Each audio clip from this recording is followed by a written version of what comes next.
90 రోజుల కోర్సు పూర్తి చేస్తే చాలు 100% ప్లేస్మెంట్ సపోర్ట్ తో సాఫ్ట్వేర్ జాబ్ మీ సొంతం. వెంటనే కోడ్ జ్ఞాన్ డెస్టినేషన్ ని సంప్రదించండి.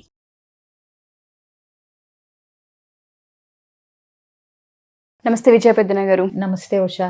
వివాహ బంధంలో ఒక్కరు నెగిటివ్గా ఉన్నా వాళ్ళు ఏం చేసినా చాలా నెగిటివ్ మాట్లాడుతూ ఉంటుంటారు ఆపోజిట్ పర్సన్ పైన. మాట అనేది వెంటనే అనేస్తూ ఉంటుంటారు. కొంతవరకు తీసుకోగలిగినా కొన్నిసార్లు కొన్నిటిని లైఫ్లో యాక్సెప్ట్ చేయడం కాదు కదా, సెల్ఫ్ రెస్పెక్ట్ ఎక్కడో తెలియకుండా దెబ్బతినే అవకాశం కూడా ఉంటుంది.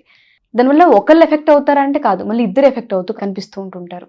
ఒక నెగిటివ్ పర్సన్ ఇంట్లో ఉంటే ఎటువంటి ఇంపాక్ట్ ఉంటుంది ఫ్యామిలీ మీద, ఎస్పెషల్లీ భార్య పైన సరే భర్త మీద అయినా సరే? నెగిటివిటీ ఇది ఒక పెద్ద పదం. ఎందుకంటే నెగిటివిటీ, టాక్సిసిటీ ఇది కంటేజియస్. అంటే ఏంటి? స్ప్రెడ్ అవుతూ ఉంటాయి, అంటువ్యాధిలాగా అంటుకుంటూ ఉంటాయి. ఇది వాళ్ళొక్కళ్ళే నెగిటివ్ బిహేవియర్ కదా, టాక్సిక్ బిహేవియర్ కదా, టాక్సిక్ థాట్ ప్రాసెస్ కదా, విషపూరితమైన ఆలోచన విధానం, మాట తీరు కదా అని అనుకోవటానికి లేదు. ఎందుకంటే ఒక్క పర్సన్ ఇంట్లో నెగిటివిటీతో కానీ టాక్సిక్ బిహేవియర్తో ఉంటే అది ఇంటిల్ల పాది ఇల్లంతా డిస్ఫంక్షనల్గా అవ్వటం, ఇల్లంతా స్ట్రెస్ఫుల్గా ఉండటం, ఇంట్లో అంతా సామరస్యం లేకపోవటం, ఇల్లంతా అంటే గజిబిజిగా ఉండటం.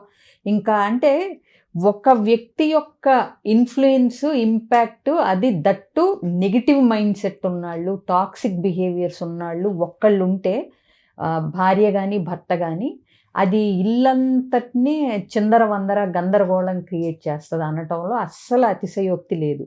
ఎందుకంటే చాలాసార్లు ఇది స్ప్రెడ్ అవుతున్నప్పుడు వాళ్ళొక్కళ్ళకే ఆ ఎఫెక్ట్ ఉండదు, పక్కనున్న వాళ్ళకి ఆ ఇంపాక్ట్ ఉంటుంది. అవునా?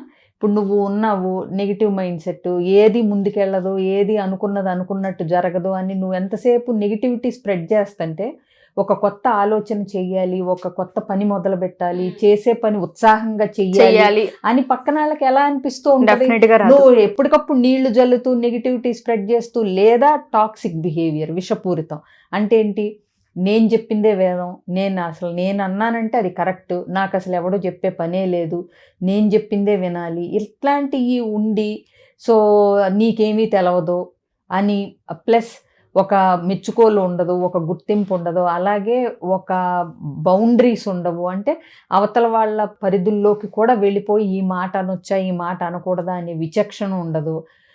అలాగే ఎప్పుడూ ఎక్కువ శాతం వాళ్ళు చేసిన దానికి రిగ్రెట్ అవ్వటం, సారీలు చెప్పటం ఉండవు, ఏమీ ఉండవు. అంతా మైవే హైవే అన్నట్టే ఉంటుంది తప్పితే వాళ్ళకి ఒక ఆలోచన ఉంటుంది, ఒక మనసు ఉంటుంది అనే థాట్ ఈ రెండో వ్యక్తికి ఉండదు, భార్యకైనా భర్తకైనా. సో ఇట్లా టాక్సిక్ బిహేవియర్, నెగిటివిటీ ఎస్పెషలీ ప్రతి దానిలోనూ శుభం బలకరా అంటే పెళ్లి కూతురు ఏదో అన్నాడని చెప్పి ఆ టైప్లో ప్రతిదానికి నెగిటివిటీ. ఇప్పుడు కొంచెం కీడెంచి మేలంచమంటారు, అది ఎందుకు? జాగ్రత్త కోసం. బట్ ఎంతసేపు ఇక నువ్వు కీడుల గురించే మాట్లాడుతూ ఉంటే పక్కన చేసే వాళ్ళకి కూడా ఉత్సాహం ఉండదు అసలు. సో ఊరికే ఇది కూడా నేను చూపిస్తానికి చిన్న మెటఫర్ లాగా వాడతాను. ఒక స్పాంజ్, 2 అగ్గిపుల్లలు, బ్యాండేడ్ లాంటిది ఏదన్నా బతికించడానికి అగ్గిపెట్టి, ఇవి తెప్పించగలిగితే ఒక మెటఫర్ చేద్దాం. సో ఇప్పుడు మనకు అన్నీ రెడీ అయిపోయినాయి ఉషా, పర్వాలేదు, కాస్త ఒక పావు గంట టైం తీసుకున్నా అన్నీ తెప్పించావు. సో ఇది ఎక్స్పెరిమెంట్ చేసి చూద్దాం. ఓకే. సో ఇప్పుడు ఆ 2 పుల్లలు ఏంటి? ఇద్దరు వైఫ్ అండ్ హస్బెండ్ అనుకుందాం. ఇది వాళ్ళ రిలేషన్షిప్ తో వాళ్ళు అంటే ఉన్నారు, ఇద్దరు వేరువేరైనా ఒకటిగా ఉన్నారు. సో ఇలాంటి వ్యక్తులు ఒకళ్ళు టాక్సిక్ గా ఉన్నప్పుడు ఏం జరుగుతుంది అనేది మనం చూద్దాం. ఒకళ్ళు నెగిటివ్ గా ఉన్నా, టాక్సిక్ గా ఉన్నా. ఓకే.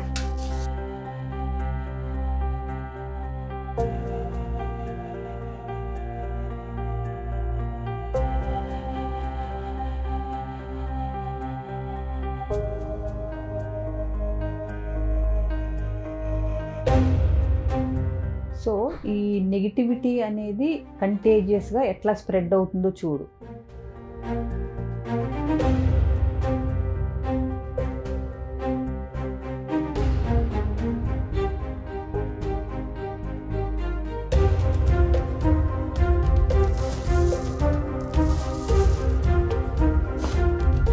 దాని ఇంపాక్ట్ కింద ఫౌండేషన్ వరకు వెళ్తుంది, రూట్స్ వరకు.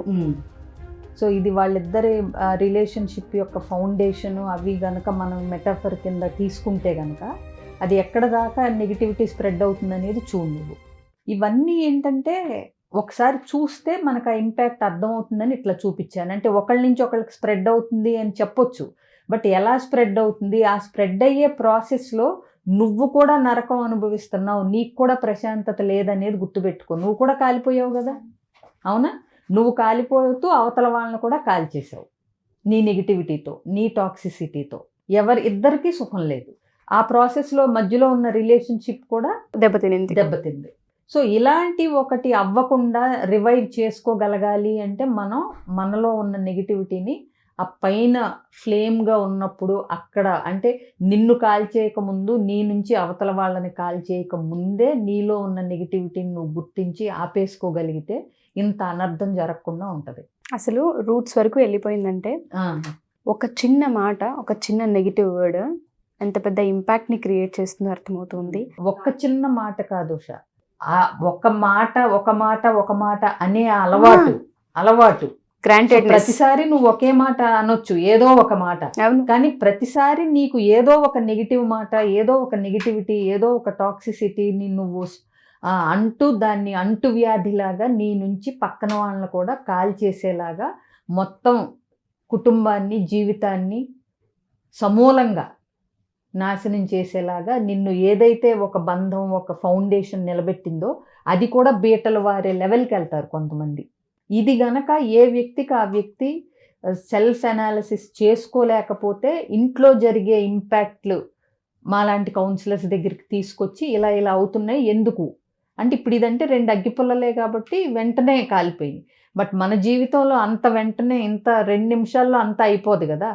కొంతమంది 25 ఏళ్ళు కలిసి ఉంటూ ఉంటారు, ఇదే నెగిటివిటీ స్ప్రెడ్ చేస్తూ లోపల కాలిపోతూ ఉంటారు. సో మనసు కాలిపోతూ కుళ్ళిపోతూ ఉంటుంది. సో అలాంటి వాళ్ళు ఏంటంటే ఆ ఎఫెక్ట్స్ని అట్లీస్ట్ గుర్తించి, నా భర్త నెగిటివిటీ వల్ల మేము ఇబ్బంది పడుతున్నాం, లేకపోతే నా నెగిటివిటీ వల్ల మేము ఇబ్బంది పడుతున్నాం అనేది కనుక తెలుసుకుని అప్రోచ్ అయితే ఏంటంటే ఇంత ఫౌండేషన్ లెవెల్ వరకు, బేస్ వరకు వెళ్ళిపోయి నష్టం జరగకముందే ప్రికాషన్స్ తీసుకుంటే వీటిల్ని సరిచేయొచ్చు. సో కాబట్టి ఎవరైనా సరే పూర్తిగా కాలిపోయి జీవితం అంతా మసిబారిపోయే వరకు వెయిట్ చేయకుండా ఇలాంటి నెగిటివ్ బిహేవియర్స్ మీలో ఉన్నా, మీ పార్ట్నర్లో ఉన్నా గమనించి ముందే ప్రికాషనరీ మెజర్స్ తీసుకుంటే కనుక ఎంతో కొంత చక్కగా సరిదిద్దుకుని మిగిలిన లైఫ్ అయినా బాగా లీడ్ చేసే అవకాశం ఉంటుంది. Wonderful example, wonderful metaphor. ఎందుకంటే కళ్ళ ముందు కనిపించేలా చూపించారు. జీవితం 2 వ్యక్తులకి సంబంధించి ముడిపడిన బంధం. ఇప్పుడు ఇవి ఇంకొక 2 పుల్లలు మనం 4 పుల్లలకి అటాచ్ చేసి ఒక 2 పిల్లలు ఉందనుకుందాం, స్లోగా వాళ్ళకి కూడా పాకుతుంది. ఇది ఇంకా చెప్పాలంటే ఇదేదో మెటాఫర్ కాబట్టి ఇక్కడతో ఆగింది. రేపొద్దున ఆ నెగిటివిటీ అనేది వాళ్ళ పిల్లల రిలేషన్షిప్స్ మీద కూడా ఇంపాక్ట్ చూపిస్తుంది. సో ఎవరైనా సరే మా ఈ ఎపిసోడ్ కనుక చూస్తే ఫ్యామిలీలో ఒకళ్ళు ఏ పని చేయాలి అనుకున్నా, ఏ పని చేసినా ప్రతిసారి నెగిటివిటీయే ఉంటుంది, దానివల్ల చాలా యాంగ్జైటీలు, అసంతృప్తులు ఉన్నాయి, లేదా టాక్సిక్ రిలేషన్ మాది, ఏ చిన్న పని చేసినా గొడవలు అవుతూనే ఉంటుంటాయి, మానసిక శారీరక ఇబ్బందులు కలుగుతూనే ఉన్నాయి అనుకున్నప్పుడు, అది దెబ్బ మీద దెబ్బ పడినప్పుడు విజయ పెద్దన గారు చెప్పారు, మసి బారక ముందే దయచేసి ఒక అలర్ట్నెస్ని తీసుకోండి, ఒక స్టెప్ వేయండి, కౌన్సిలింగ్లకు రండి, ఎందుకు జరుగుతుంది, దేనివల్ల అవతల పర్సన్ అట్లా బిహేవ్ చేస్తున్నారు, మనం ఏమైనా మార్చుకోవాల్సిన అవసరం ఉందా, లేదా ఫ్యామిలీలో ఏదైనా మారిస్తే కొంతలో కొంత వీటి నుంచి మనం బయటపడవచ్చు అన్న వాటిపైన ఖచ్చితంగా కౌన్సిలింగ్ ఉంటుంది. ఎవరికైనా ఇంట్రెస్ట్ ఉండి అప్రోచ్ అవ్వాలి అనుకున్నా, లేదా ఒకసారి డీటెయిల్స్ తెలుసుకోవాలి అనుకున్నా, కింద స్క్రోల్ అవుతున్న కాంటాక్ట్ నెంబర్ని కాంటాక్ట్ చేస్తే విజయ పెద్దన గారికి మీకు పూర్తి డీటెయిల్స్ అందిస్తారు. Thank you ma'am, thank you so much.